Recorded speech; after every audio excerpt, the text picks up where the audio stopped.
ดอกบัวดอกหนึ่งพึงใจไว้เพื่อบูชาแด่องค์พระศาสดาสัมมาสัมพุทธเจ้ามีความงามเงียบไม่เปรียบเทียบเขาเทียบเราใครมองให้งามช่างเขาแต่เจ้าก็คือดอกบัวด้วยความสัตย์ซื่อยึดถือความดีเป็นหลักใครรักไม่รักก็ไม่ปลักมองมัวเมื่อโผล่พ้นน้ำก็เห็นความงามในตัวไม่ยึดติดในตมชั่วขอเป็นดอกบัวดอกเดียวใครไม่มองว่าบัวงามเป็นแต่บัวก็เป็นดอกบัวทุกวันอย่างนี้ไม่อยากเด่นดังแต่มุ่งหวังในทางเด่นดีเกิดมาสร้างบารมีถวายชีพนี้บูชาดอกบัวดอกน้อยเฝ้าคอยคนที่ใจบุญมาโอบเอื้อเกื้อกูลรู้ค่าของบุญเก็บบัวขึ้นมาสร้างความดีและเสริมบารมีดังว่าใช้ดอกบัวนี้บูชาพระสัมมาสัมพุทธพระองค์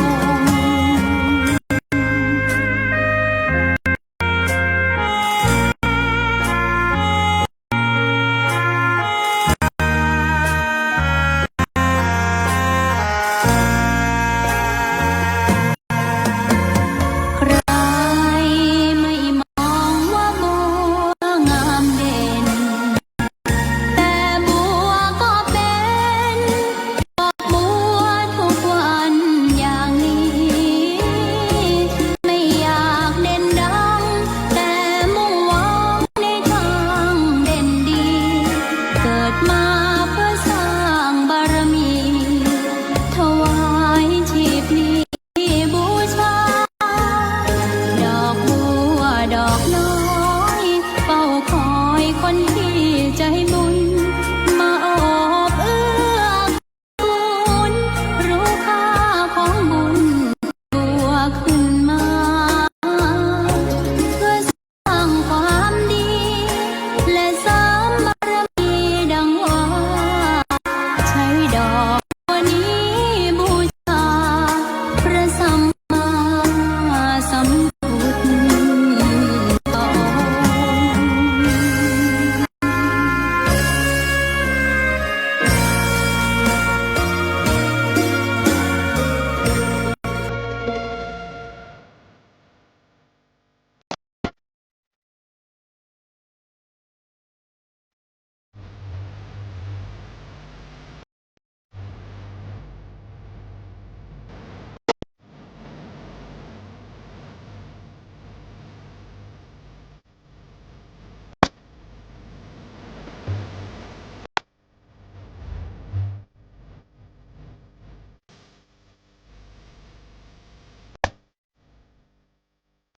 ขอ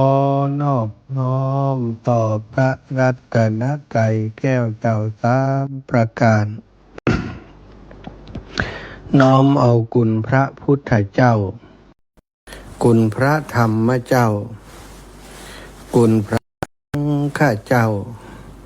คุณพระอรหันตเจ้าอริยสงฆ์เจ้าจุตนจุองค์ได้เมตตาแผ่ปารมีมาเป็นนวโลกุตรธรรม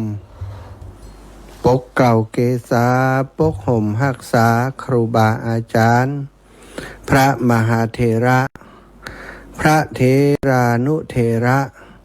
เพื่อนสหธรรมิกสหพรหมจารีทุกรูปทุกองค์ปกห่มรักษาศรัทธาสาธุชนคนดีโยมป่อโยมแม่โยมปี่โยมน้องต่างหลายติดตามรับฟังรายการสารธรรมยามค่ำทางสถานีวิทยุเพื่อพระพุทธศาสนาคลื่นสีขาวชาวประชาวัดบรรพตสถิต 106.50 เมกะเฮิรตซ์ออกอากาศจากอาการเลขที่383หมู่ที่7ตำบลพิจัยอำเภอเมืองจังหวัดลำปางวัดบรรพตสถิตของเฮาในเมตตาปรมีของครูบาอาจารย์ท่านพระมหานพดลสุวรรณเมธี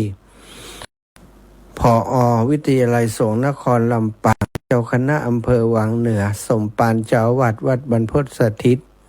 ประธานสงฆ์เผยแผ่พระพุทธศาสนาจังหวัดลำปางท่านอาจารย์ได้มีสมณะเมตตาได้ก่อตั้ง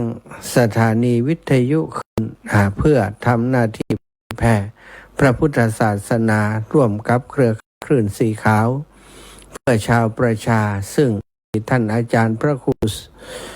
อภิวัฒนวิกรมเป็นผู้อำนวยการได้ประสานความร่วมมือซึ่งกันและการเกาะสัญญาณเชื่อมสัญญาณ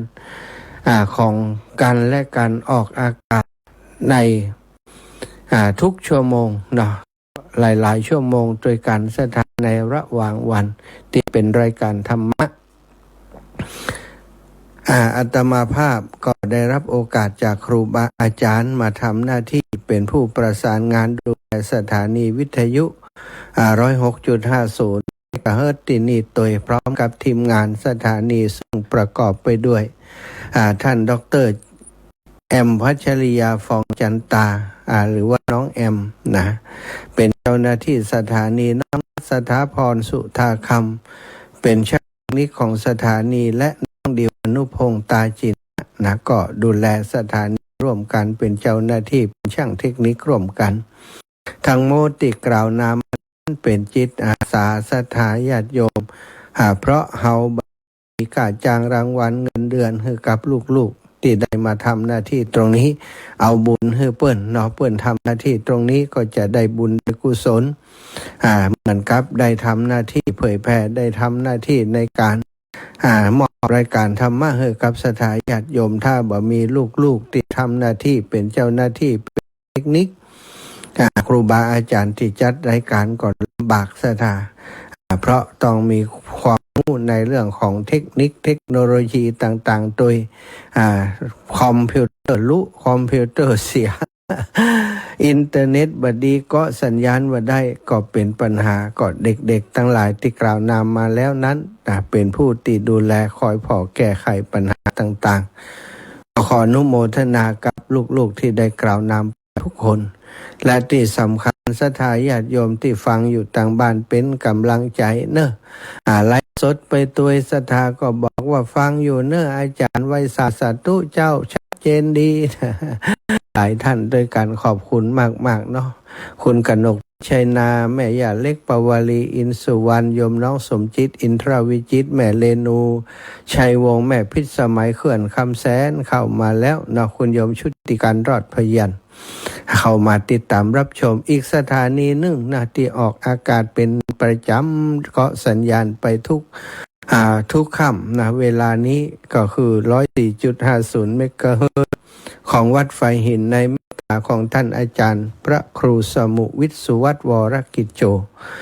ก็ได้เกาะสัญญาณไปออกทางไฟหินต้วยหน่อศรัทธา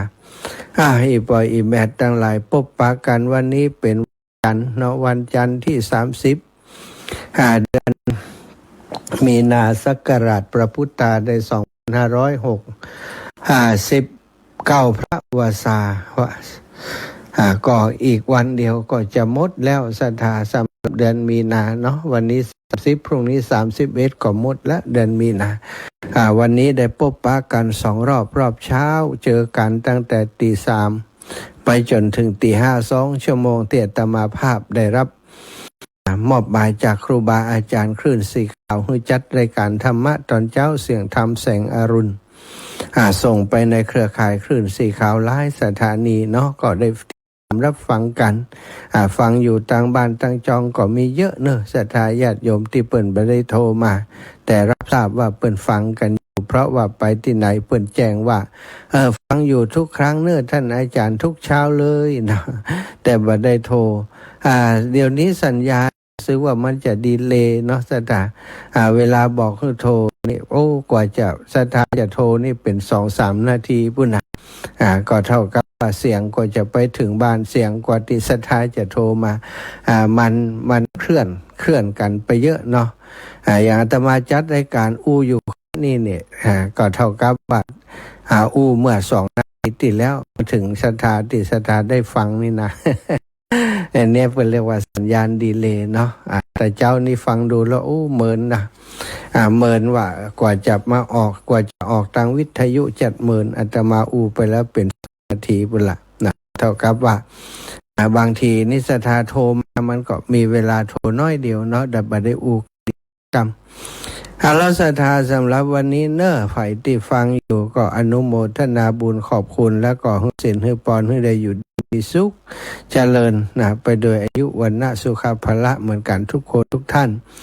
พบปะกันแล้วก่อนที่จะนำสารธรรมเรื่องราวต่างๆจาสนทนากันก็จะปาสถายปล่อยแม่ไว้พระทำวัดเย็นสวดมนต์ทำก่อนเนาะกราบพระพร้อมกันเนอะ กราบ1พุทโธเมนาโถกราบ2ธัมโมเมนาโถกราบ3สังโฆเมนาโถอิมินาสกาเรนะพุทธังอภิปูชยามิอิมินาสกาเรนะธัมมังอภิปูชยามิอิมินาสกาเรนะสังฆังอภิปูชยามิอะระหังสัมมาสัมพุทโธภควาพุทธังภควันตังอภิวาเตมิกราบสวากขาโตภควตาธัมโมธัมมังนะมัสสามิกราบสุปฏิปันโนภควโตสาวกสังโฆสังฆังนะมามิกราบนะโมตัสสะภะคะวะโตอะระหะโตสัมมาสัมพุทธัสสะนะโมตัสสะภะคะวะโตอะระหะโตสัมมาสัมพุทธัสสะนะโมตัสสะภะคะวะโตอะระหะโตสัมมาสัมพุทธัสสะพุทธังสรณังกัจฉามิธัมมังสรณังกัจฉามิสังฆังสรณังกัจฉามิตุติยัมปิพุทธังสรณังกัจฉามิตุติยัมปิธัมมังสรณังกัจฉามิตุติยัมปิสังฆังสรณังกัจฉามิ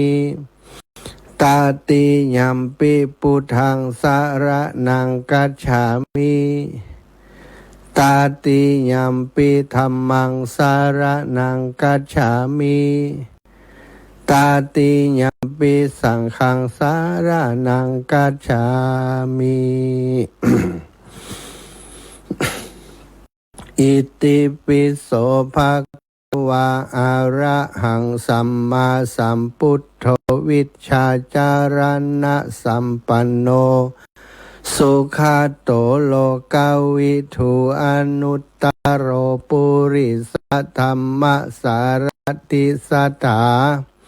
เทวมนุษย์สานังพุทโธภะคะวะติสวากขาโตภะคะวะตาธัมโม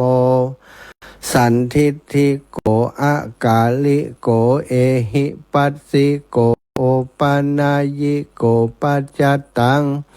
เวทิตาโพวินโยหิติสุปฏิปันโนภะคะวะโตส วกสังโฆอุชุปปันโนภะคะวะโตสาวกสังโฆยายาปฏิปันโนภะคะวะโตสาวกสังโฆสามิจิปฏิปันโนภะคะวะโตสาวกสังโฆยะติทางจัตตาริปุริสายุคานิอัฏฐะปุริสาปุคลา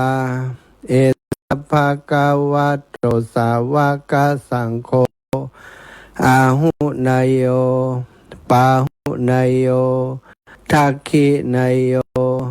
อัญชลิกะระนิโยอนุตตรังปุญญเขตังโลกัสสาติ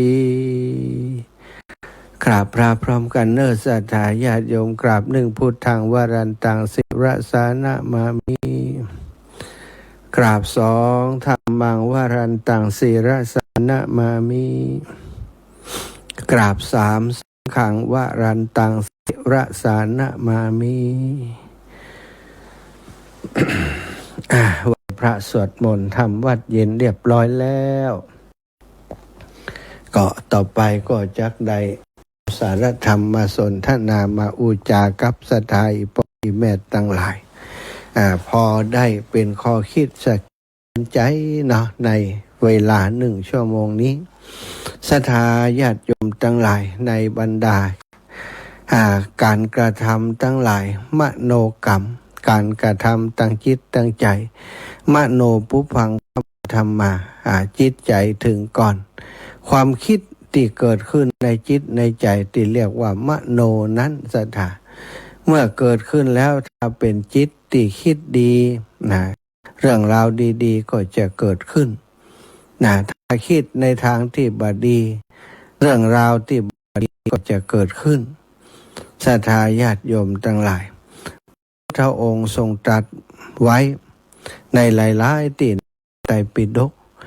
บอกว่ากรรมบางอย่างนะโดยเฉพาะมโนกรรมนั้นอาจจะทำให้มนุษย์เฮาลอยถอยหลังกลับไปสู่ภพภูมิที่บดีการที่ได้เป็นมนุษย์อยู่ในภพภูมิที่ดีภพภูมิที่สามารถจะไปสู่สวรรค์ไปสู่นิพพาน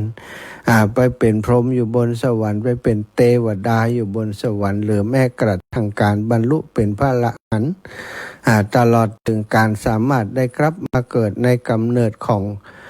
มนุษย์ใดอีกหรือถ้าบดีเกิดเป็นมนุษย์แล้วเป็นผู้มีโมหะความหลงก็กลับไปเกิดเป็นเดรัจฉานเป็นมนุษย์แล้วเป็นผู้ที่มีความโลภโมโทสันโลภบ่เพียงพอสักเตื้อสักทีนี่ก็จะไปเกิดเป็นเปรตศรัทธาญาติโยมทั้งหมดทั้งมวลเริ่มต้นจากจิตใจของคนเราทั้งหมดมโนปุพังขมาธรรมะธรรมทั้งหลายมีใจเป็นสภาพถึงก่อนสำเร็จแล้วโดยใจมีใจประเสริฐที่สุดศรัทธาถ้าใจของคนเฮาเฮาสั่งสมความคิดหรือว่ามีจิตติก่อเกิดความคิดในเรื่องของอกุศลกรรม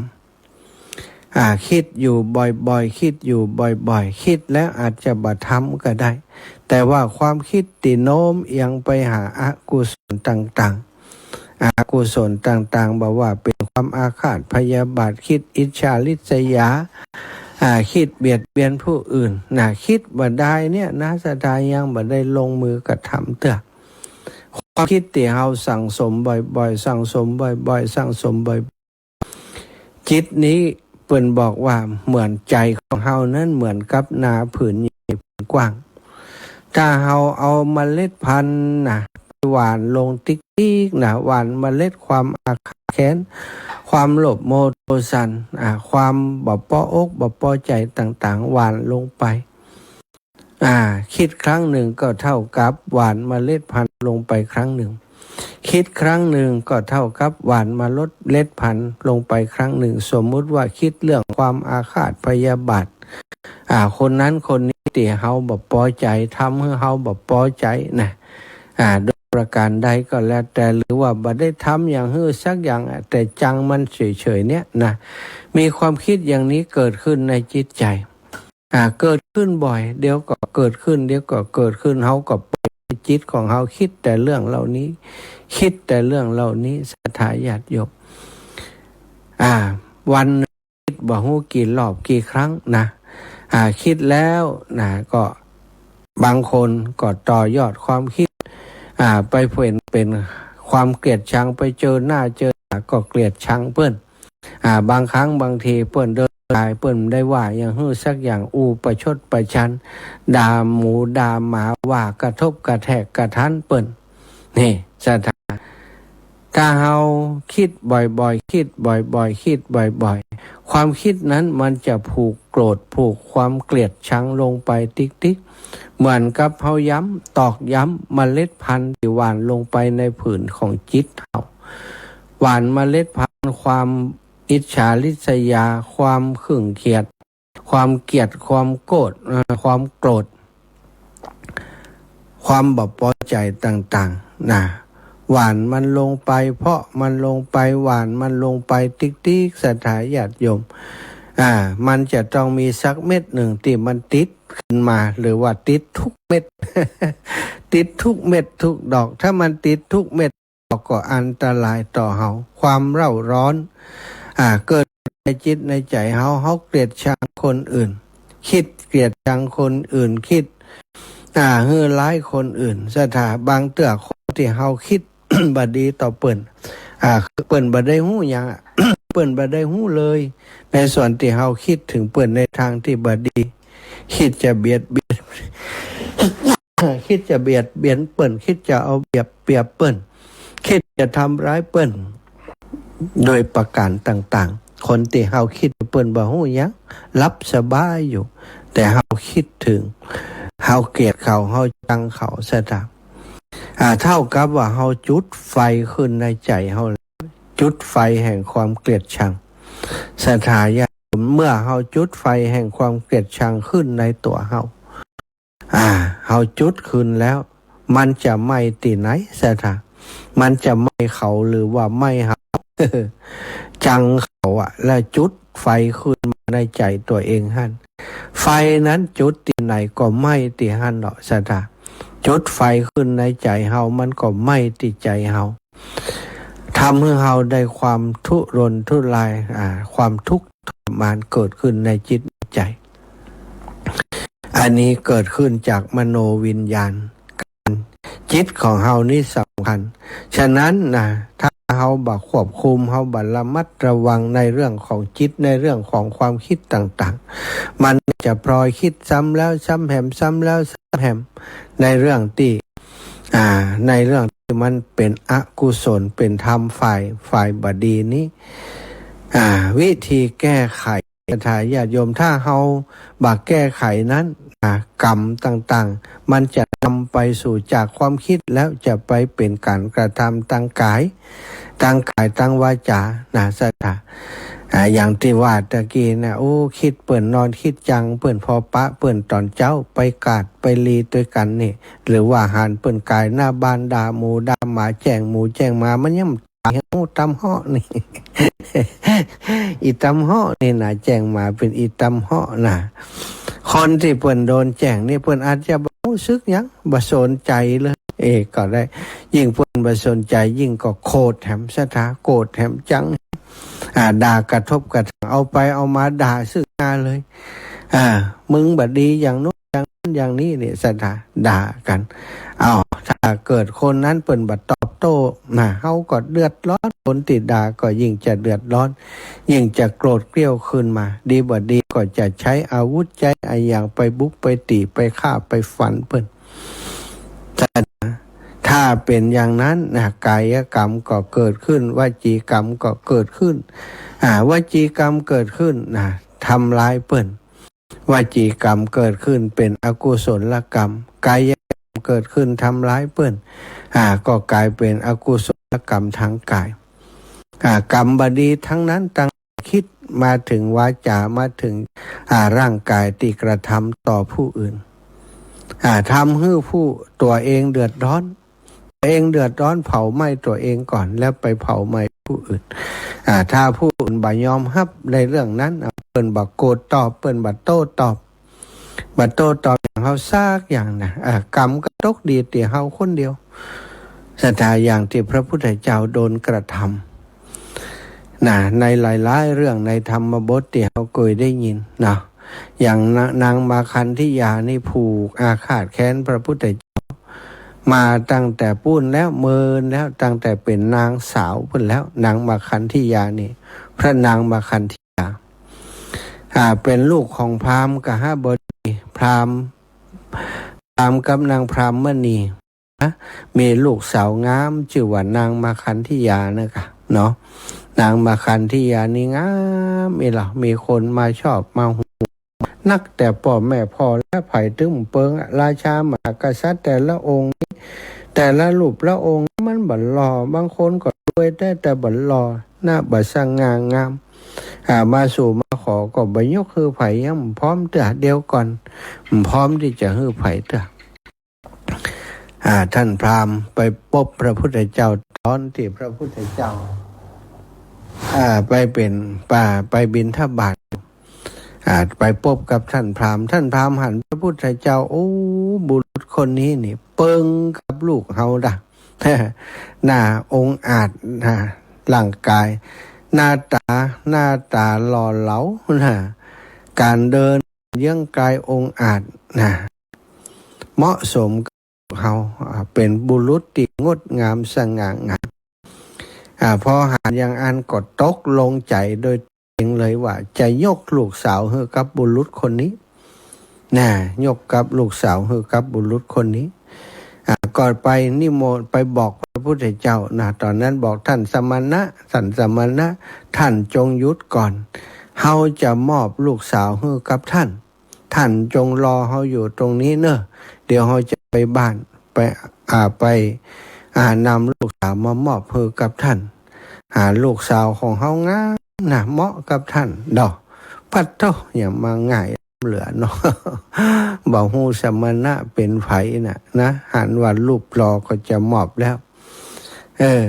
กลับไปบ้านไปบอกนางพรหมณีว่าบัดเดี๋ยวนี้ปะแล้วเนอะคนที่เปิงกับลูกเฮาแม่มันพัดโรมันตึงหล่อตึงหลังหน้าตาท่าทางร่างกายนี้บุคลิกภาพนี้เฮาบ่เคยผ่านปล่อยใจคนใดหล่อเต้าอี้กำเถอะเฮาหน้าตาโง่เฮงดีมากมันเลยต้องเป็นราชาจักรพรรดิปลอมตัวมาแน่นอนละอีลูกนั่นกลับไปกับเมียก็ได้ยินอย่างงั้นก็ดีใจแล้วกว่าลูกขึ้นคานปอปะปล่อยใจตีเบิงใจก็ดีแล้วความจริงพรหมณีกับพราหมณ์นั้นกันไผ่ไปปะปล่อยใจตีดีๆนี่บอกเขาจะเอาลูกสาวไปมอบฮื้อว่ายกลูกสาวฮื้อเมื่อเรียบร้อยแต่งเนื้อแต่งตัวลูกสาวแล้วก็พาไปหาสถานนางพรหมณีก็ไปกับท่านพราหมณ์ไปพร้อมกับนางมาคันธิยาแต่งเรียบร้อยแล้วไปท่านพราหมณ์ก็ไปไหนบอกอยู่ตรงนี้รอไปไหนเนี่ยไปหันแต่รอยพระบาทของพระพุทธเจ้าสถาประทับรอยพระบาทไว้ตรงนั้นแล้วก็ไปนั่งอยู่ใต้ต้นไม้ติบไก่จากตรงนั้นสักแต่ใดอยู่ตรงนั้นพอไปพอมาก็หันอยู่นางพรหมณีไปหันในสมณะหรือว่าในลูกเคยเฮาอยู่ตะใดพราหมณ์ก็ว่ากันนั้นอยู่ไหนตะกี้ยืนอยู่นี่นางพรหมณีไปพอที่ยืนป่อรอยเท้านี้บ่ใช่รอ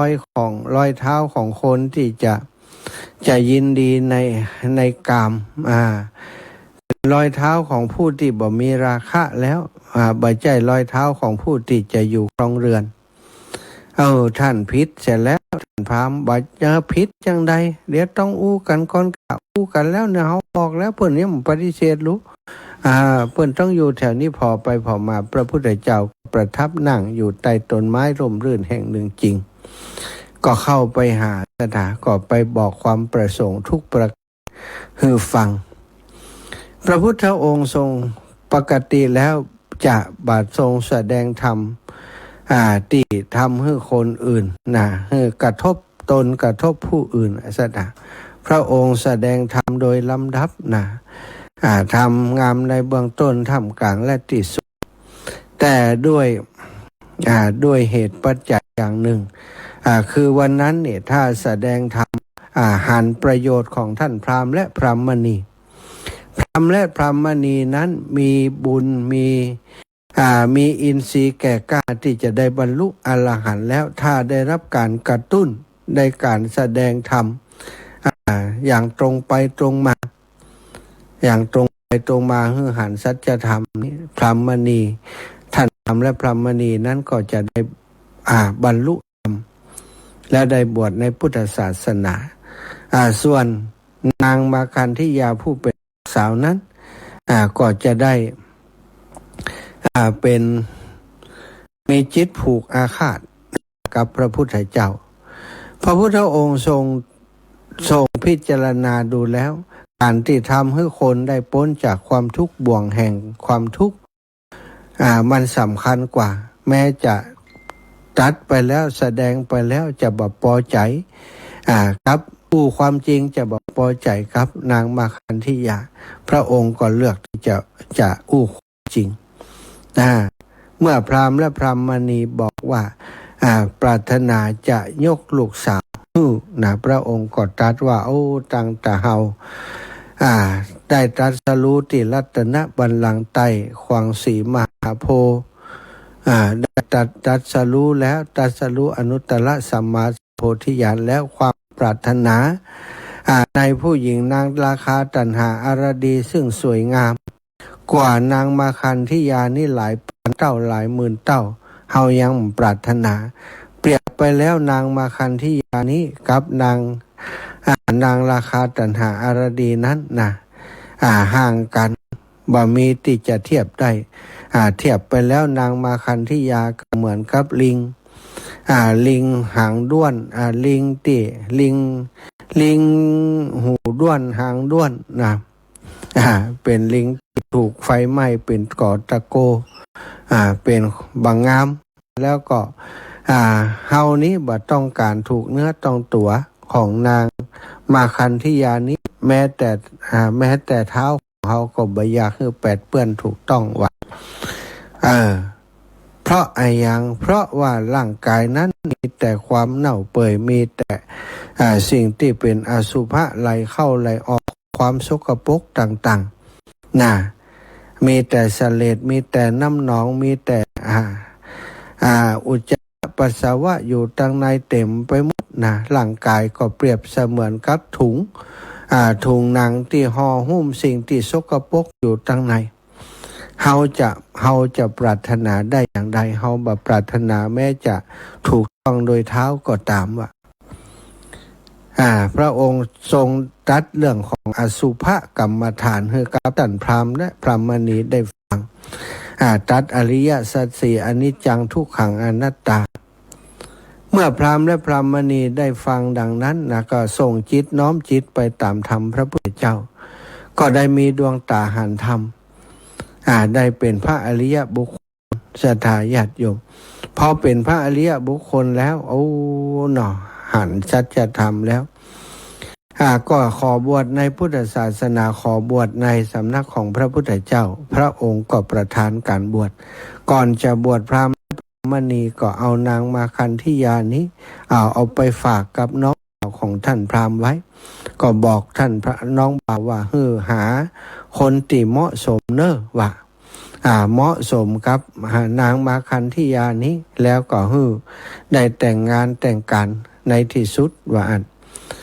ซึ่งน้องของท่านพราหมณ์นี้ก็ได้ดูแล้วว่าตึ้มเหมาะกับไผ่เหมาะกับพระราชามหากษัตริย์เท่านั้นก็ได้ไปมอบให้กับพระเจ้าอุเทน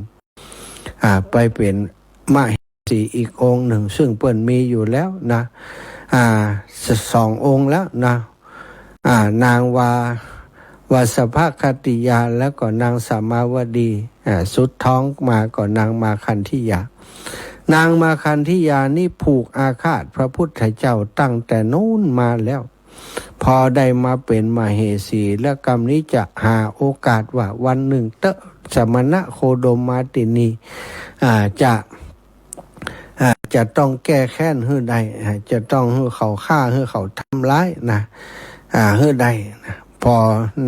พอพระพุทธองค์เสด็จไปจริงศรัทธาญาติโยมนางนี้ก็จ้างคนมาแจ้งมาด่ามาว่าต่างๆด่าเอาคนเก่งด่ามาด่านะจนพระอานนท์บอกว่าพระองค์บอกไหวแล้วเมืองนี้นี่มีแต่คนโกรธด่าพระองค์กรรมด่าเป็นกรรมหยาบคายเป็นกรรมที่บันหน้าฟังเฮาไปที่อื่นกันเถิดพระเจ้าค่ะพุทธเจ้าก็บอกว่าอานนท์ถ้าไปที่อื่นก็โดนด่าอย่างนี้เธอจะทำอย่างไรก็ไปต่อพระเจ้าค่ะพระเจ้าต้องไปที่อื่นต่อพุทธเจ้าก็บอกว่าอานนท์ปกติแล้วคนที่จะด่าตถาคตสัมมาสัมพุทธเจ้านี้บ่เกิน7 วันนะเอาไปที่อื่นก็โดนด่านะอยู่ที่นี่โดนด่าก็บ่เกิน7 วันนะแล้วมันจะสงบลงเฮาบ่มีความผิดอย่างเฮาจะหนีทำไมเฮาจะกลัวทำไมเธอจงดูต่อไปว่า7 วันจะเป็นอย่างไรพระอานนท์ก็ฟังพระพุทธเจ้าศรัทธาญาติโยมด่าคนที่ด่านั้นด่าตึงวันนะวันแหลกก็ม่วนกันด่ากันหลายคนหรอกจ้างมาด่าพุทธเจ้าจี้หน้าด่าพระพุทธเจ้าบ่สนใจแย้มพระสวนนะเดินไปบิณฑบาตตามปกตินะวันผูกมาก็ด่าแหมวันมือมาก็ด่าแหมมาด่าแหมถึงวันที่6ที่7ถึงวันที่5ที่6คนที่ด่านี้อิดล่ะแล้วก็มาแปลกใจว่าสมณะท่านนี้เฮาด่าขนาดนี้บ่มีความโกรธความแค้นบ่ได้ด่าตอบเลยบ่ได้แสดงกิริยาที่บ่พึงพอใจสักอย่างเลยเป็นผู้ติดนิ่งอยู่ก็เข้าไปถามว่าทำไมท่านบ่โกรธพระองค์ก็บอกให้ฟังว่าทำไมเฮาจะต้องโกรธเฮาสงสารท่านทั้งหลายต่างหากที่ถูกเปิ้นจ้างมาทำสิ่งที่บ่ดีอย่างนี้จ้างมาด่าอย่างนี้ท่านได้จ้างเกียรติชังเฮาจริงหรือบ่ได้เกียรติชังพระเจ้าค่ะเขาจ้างมาแล้วก็เธอทั้งหลายด่าเฮาอยู่เหมือนกับเธอเอาของสกปรกโยนมาหาเฮาเธอก็ย่อมจะเปื้อนของสกปรกที่กำอยู่นั้นที่โยนมานั้นถ้า2คกปกที่เธอโยนมานั้นเฮาบ่รับมันจะตกไปเป็นของไผมันก็ตกไปเป็นของเธอทั้งหลายอยู่ดีเมื่อคนหมู่นั้นฟังแล้วก็เลื่อมใสพระพุทธเจ้ามาบวชไปเหียสถามาเป็นพุทธมามกะพุทธศาสนิกชนไปเหียนางมาคันธิยาก้านสถาการยกแหลกไปนี่แต่ว่าก็ผูกอาฆาตแค้นพระพุทธเจ้าหาเรื่องพยายามหาเรื่องมาตลอดเอาไปเอามาพระนางสามาวดีนั้นเป็นอัครสาวิกาของพระพุทธเจ้าชอบฟังน้ำฟังธรรมจากพระพุทธเจ้านางก็ใส่ร้ายใส่ความว่านางสามาวดีนี่มีอย่างกัน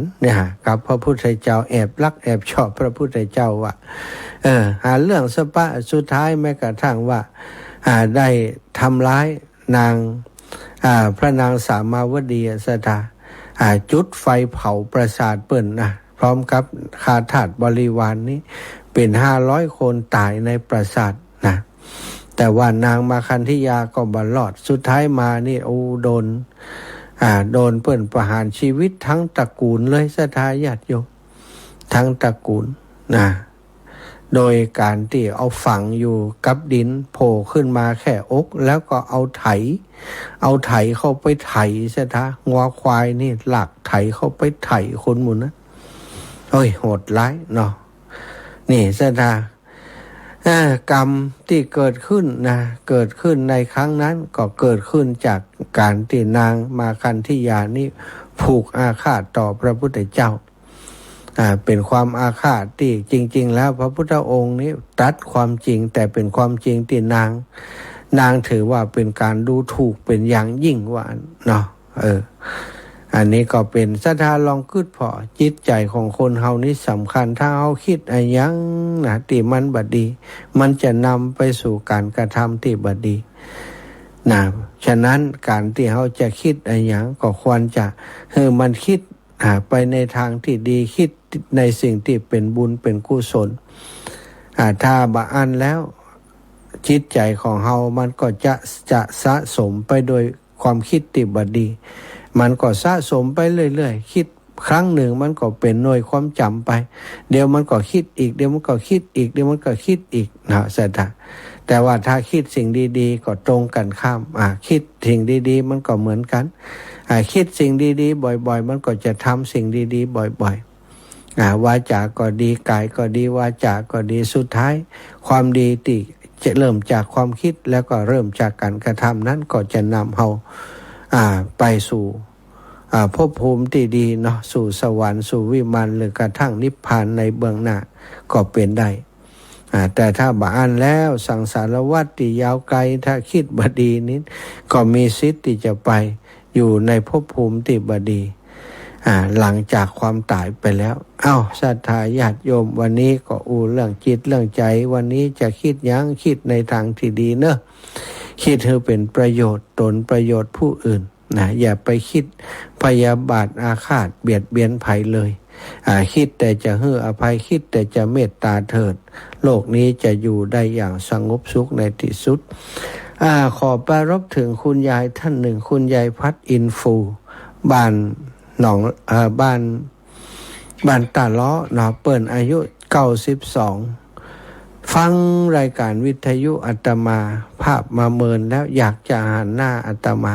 แต่ว่าเปิ่นอายุนักแล้วลูกหลานก็เลยบ่ได้ปามาในกิจกรรมต่างๆที่วัดบรรพตสถิตวันก่อนลูกสาวของโยมแม่นะลูกสาวของโยมแม่ผ่องพันธ์วัฒนานนท์กับลูกของเปิ่นแหมคนหนึ่งเนาะได้มาที่วัดบรรพตสถิตแห่งนี้ลูกชื่อนางสาวพัชมนสุริศนะได้มาถามว่าอันนี้ท่านอาจารย์สมชาติแม่นก็บอกว่าแม่นแล้วอันแม่ฟังรายการนะฟังรายการของท่านอาจารย์อยู่เป็นประจำแม่ยายฟัดอินฟูเปิ้นฟังก็ฟังด้วยเปิ้นวันก่อนมาทำสังฆทานที่ตังบนถามตู้เจ้าเปิ้นว่าวัดนี้มีอาจารย์มหาสมชาติก็เปิ้นบอกว่ามีอยู่ตั้งลุ่มพุ้นวันนั้นก็ถวายสังฆทานตังบนพุ้นแต่ก็คิดว่าวันหน้าถ้ามาทำบุญจะแวะลงไปหาว่าอันนะแล้วก็พอดีว่าวันก่อนนั้นตะวาเนาะลูกของเปิ้นลูกก็คือนางสาวพัชมนสุริศเนี่ยลูกของแม่ผ่องพันธ์วัฒนานนท์ก็เท่ากับว่าคนนี้เป็นหลานของยายพัดอินฟูฝันถึงยาย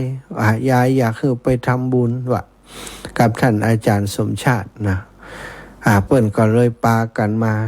ได้ถวายปัจจัยไว้ 1,100 บาทอาตมาก็ว่าแม่ยายถ้าจะฟังรายการคงจะคิดถึงเรื่องของโต๊ะจีนหรือว่าสั่งที่จะถวายครูบาอาจารย์หรือว่าเปิ้นจะห้อมสำนักงานจ้ะอย่างใดอย่างหนึ่งจ้ะเพราะว่าได้เรื่องเหล่านี้ไปในรายการก็เลยเอามาจดไว้ในรายการว่าร่วมสร้างสำนักงานสถานีวิทยุ 106.50 เมกะเฮิรตซ์เนาะแม่ยายพัดอินฟูแม่เจ้าอยู่ที่ไหนอยู่ที่ใกล้ให้มาปัตตานุโมทนารับเอาบุญเอากุศลที่ลูกเต้าได้กระทำปั่มเปงเนอะแม้นว่าแม่เจ้าอยู่ที่ไกลสุดวิสัยมาบ่ได้บ่ฮอดก็ฝากกับยอดไทยมเหสีขาเทวบุตรเทวดาตนสักสวดเอาโกฏฐากนาบุญอันนี้ไปบอกกล่าวเล่าให้แม่ย่าพัดอินฟูได้รับรู้รับทราบอาจารย์สมชาติได้รับแล้วอนุโมทนาแล้วจะเอาไปสร้างบุญสร้างกุศลเป็นสะพานบุญไต่ไปสู่สวรรค์วิมานของโยมแม่ต่อไปเนอะแล้วก่อนตะกี้มีโยมน้องสมจิตอินทรวิจิตแจ้งมาว่าตอนนี้สั่งของน้องได้มาอีก1สั่งเนอะนะก็เท่ากับว่าของสมจิตและก็ญาติธรรมของเปิ้นได้รวมกันมาเป็น2สั่งเนาะ อ่าตาป้อคำป้อวงสุภาพร้อมกับครอบครัวก็ได้หนึ่งสังเนื้อแม่คำป้อวงสุภาบันกัดบันปลาแล้วบันปลาแล้วปอสีโลดแม่ประพินหนอแก้วก็ได้หนึ่งสังป้านายเกษณีชัยเทพแต่คืนย่ำได้จดเธอเปิ่นกำแต่ปอสมซักเนาะป้านายเนาะปอสมซักกับแม่เกียงคำได้เป็นเจ้าภาพแห่มหนึ่งสังแล้วก็วันนี้แม่คำพีกันท่าเขียวร่วมบุญทำบุญสถานีนะ100 บาทไผ่แหมแม่จันนวลแก้วร่วมวงอุทิศทานไปหาป่อนนั้นมองแม่นั้นแล้วเสริมสุขในมึกแก้วร่วมวงแม่จันนวลแก้วร่วมวงบริจาคผ้าป่าเจ้าแม่วลีพุ่มดวงร่วมบุญมา50 บาทแม่อายมอารีสิทธิบุญธรรมศาลาบัวบก200 บาทพี่สาวพี่อารีชัยสารสัง100 บาทร่วมบุญสังกับน้องสมจิตนายบุญชูแก้วมารัตร่วมบุญสังแห่ม100 บาทบันวังเป้าแล้วก็แม่จันแก้วมารัตร่วมบุญสังแห่ม100 บาทวังเป้าเหมือนกันแม่อารีศาลาบัวบกสัง100 บาทวัดบรรพตแม่คิมศรีอินแก้วบ้านฟ่อน100 บาทร่วมบุญปูนนะอันนี้แม่สายพวงคำก็ร่วมบุญปูนมาแม่จันฟองก็ร่วมบุญบ้านสำเภาร่วมบุญปูนมา100 บาทแม่ตุมมาร่วมบุญปูนมาแห่ม100 บาทนะแม่ตูนแก้วกันท่าวังก็ร่วมบุญปูนมาโดยสมจิตอินทวิจิตร่วมบุญปูนมาโดยแม่ลองเคหาลูนก็ร่วมบุญกับพระอาจารย์มา200แม่ฟองแก้วจิตมั่นร่วมบุญปูนมา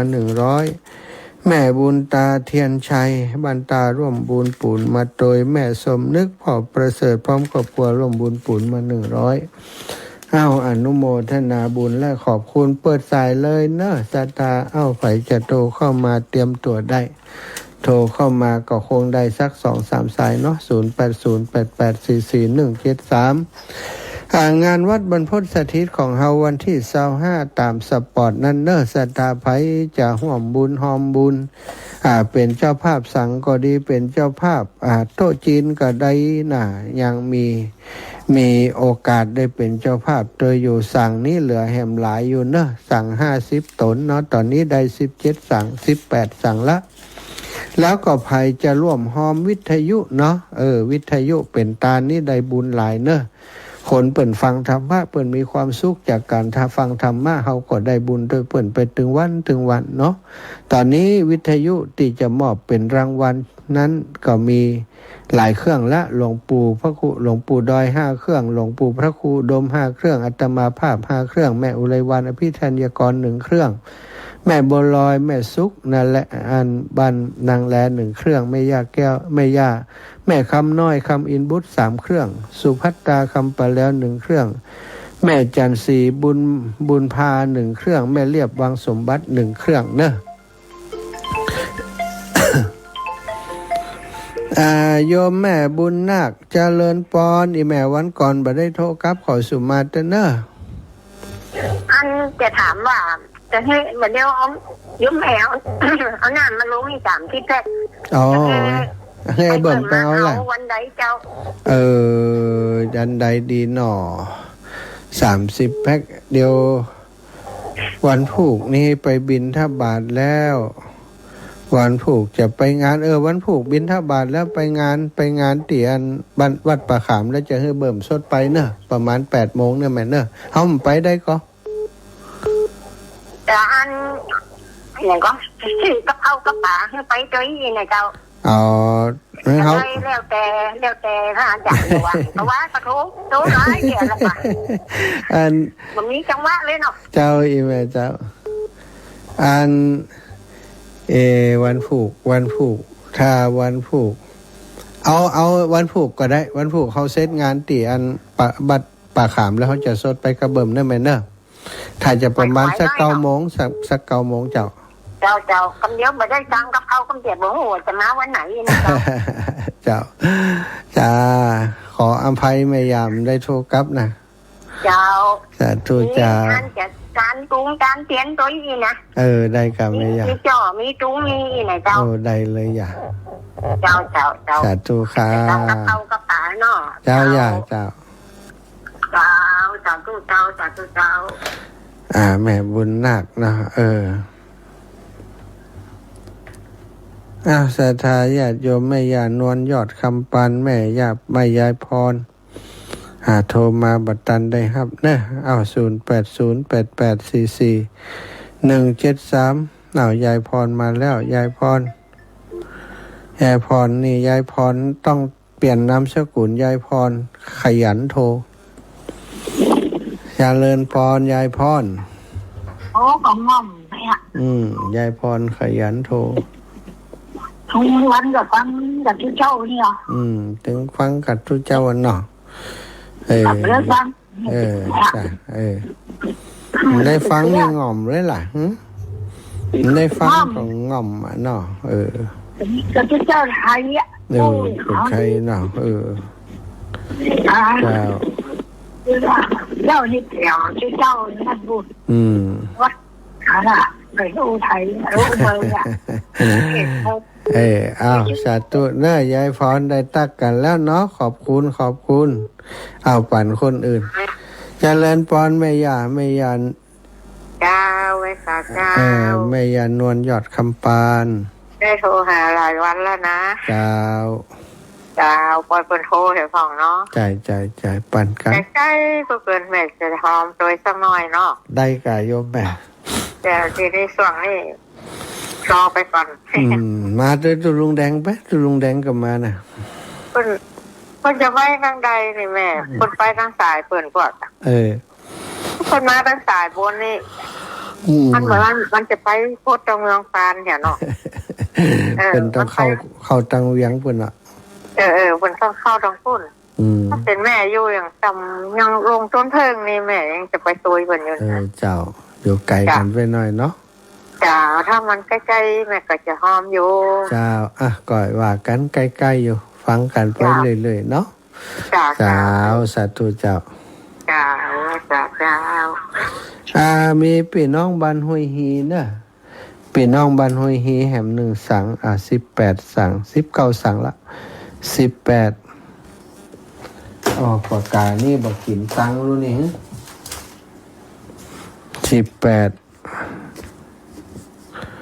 บ้านห้วยฮีสีดอนชัย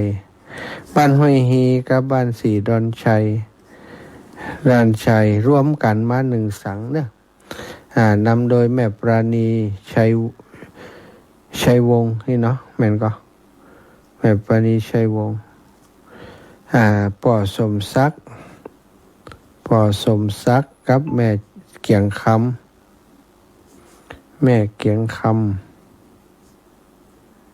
มาเชียงใหม่แหม1สัง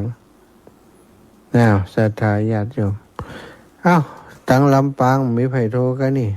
ลำปางโทรกับอาตมามันได้น้อยเดี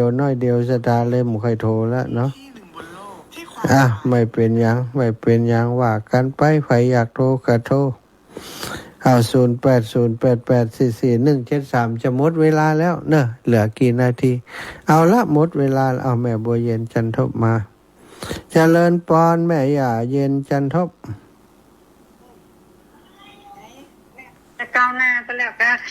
สถานีวิทยุนั่นแล้วดีแล้วกันเขายังมาพอใครไปมันมีมันไปส่งมายื้อพอลูกพอเต้าของมีกำแล้วไปมาแล้วป้ากันมาแล้วไม่อยากกินไปคนขับรถหมอนั่นมันสบายมันลุกได้มันเมาหัวบอกให้ทับปิวไปครับบอกวันฝูกนิ่มวันเฮอนิ่มต้องมาจ้ะงานซบนี่แฮมซบ1หันเขาขนถ้วยคนจ้อนหันเขาขนถ้วยคนจ้อนอยู่ตะวันตกนะที่แยกเข้าบ้านนี่แม่นะที่เขาออกจะล่อเอาไว้ที่เขาตั้งกุ้ยนั่นนะจ้ะแต่มาพอได้ง้ำเดียวก็น่าก็ให้หันเต้าชวนไอ้คิวไปมันว่างไอ้คิวคนยังว่างหน่อมเดียวเนาะติดตัวแป้ เปิ้งกันเนี่ยแหละฮะน่ากะมันเหมือนยามันน่ะอีน้อยๆนั่นป้อมป้องล็อกเหมือนไม่ยานะกับมันหักนะฮะตัดตู้นายยานะเวลาหมดแล้วเจ้าตัดตู้สดมานี่แหมสายนี่จำเป็นแล้วก็เจริญปอนเจ้าทุกปีชื่อของป่อยืนกับแม่ตัวเอ็มได้อ่านอ่านปีเจมป่อยืนแม่ตัวที่น้องตะคืนปีอันได้ฮะในนี่มันจะกันในไลน์นั่นจะกันรับอยู่ตะคืนก่อนได้เขาปีอันแล้วที่น้องบอกว่าอ่านไลน์จริงอ่ะก็เต็มแล้วปอเนาะเอามาแหมเรื่อยๆกะติดนี้นักเรียนน่ะไม่เห็นนักเอามาให้ทุกปีล้านจบข่าวเลยไปมาแล้วหลบมากแล้วหายสาธุนาลาบุญรักษาเวลาหมดแล้วเดี๋ยวจะพอให้เขาเนาะจ้าเวลาหมดเวลาศรัทธาญาติโยมก็ขอนำรายการจากลาไปก่อนเนอะจัตตารโอธรรมาวัฏันติอายุวันโนสุขังพลังวันผู้ไปบ้านโถกหัวช้างไปหัวทุ่งเนอะโถกหัวช้างหัวทุ่งวันพรุ่งนี้เจอกันโถกหัวช้างหัวทุ่งหนองห้าเนาะ3 บ้าน